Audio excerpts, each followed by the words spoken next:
In Indiana, there is positive momentum in nearly all student markers. Operation Education has told you about the dropping chronic absenteeism rates and the increase in iRead scores. But the state is now turning its focus to the places where there isn't growth. If I were to give you a bingo card. During the latest State Board of Education meeting, my hunch is nowhere on your bingo card would be anything referring to adolescent literacy or middle school literacy.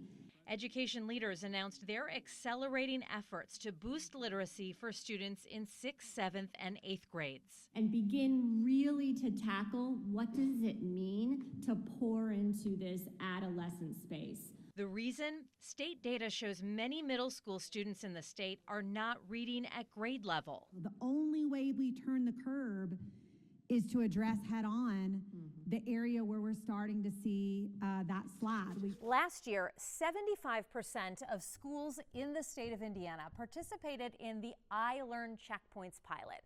This was where schools gave smaller iLearn assessments throughout the school year before the big test in the spring.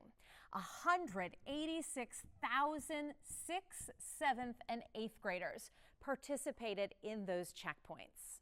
Of those, 42% were not reading at grade level by the mid-school year. And by the big iLearn test in the spring, 31% were not reading at grade level. That's statewide. We pulled iLearn scores from some of our local middle schools. The spring iLearn assessment results showed a mixed bag. Some middle schools had proficiency similar to the state average. Some were much lower, others were higher.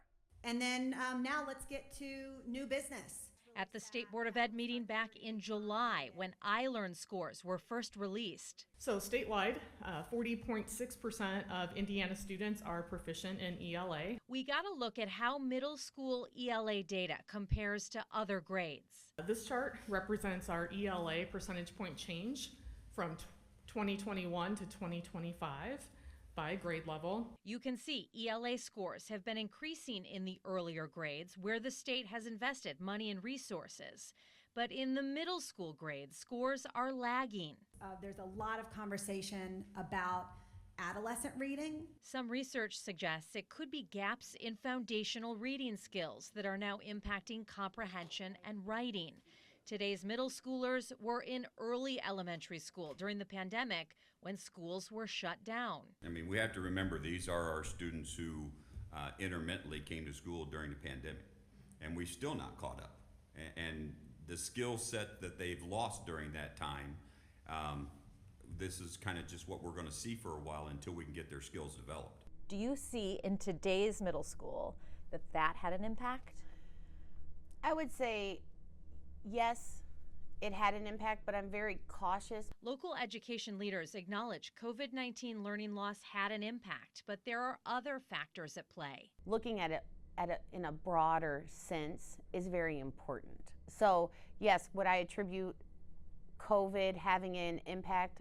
I would, but I also think that seeing a bigger picture of what middle school expectation is and what that shift and transition is for kids. Principal Rebecca Cummings at John Young Middle School in Mishawaka says the change from elementary to middle school is tough for some students. Plus, the accessibility of technology is also playing a role at that age level. And that consumes our time, whereas there was a time when that didn't exist and we picked up books. So I think the literacy problem is something that we recognize here, that it's not just here, it is, again, it's nationwide, it's not just middle school, and it's something that we are continuing to try to address and make adjustments to. Those adjustments are happening in schools like John Young and around the state. Let's see what works. Let's see what works. All in an effort to get our middle school students reading where they should be. I'm John Paul. Thanks for watching. Here's another video for you to watch. Also, please take a moment to subscribe to our channel.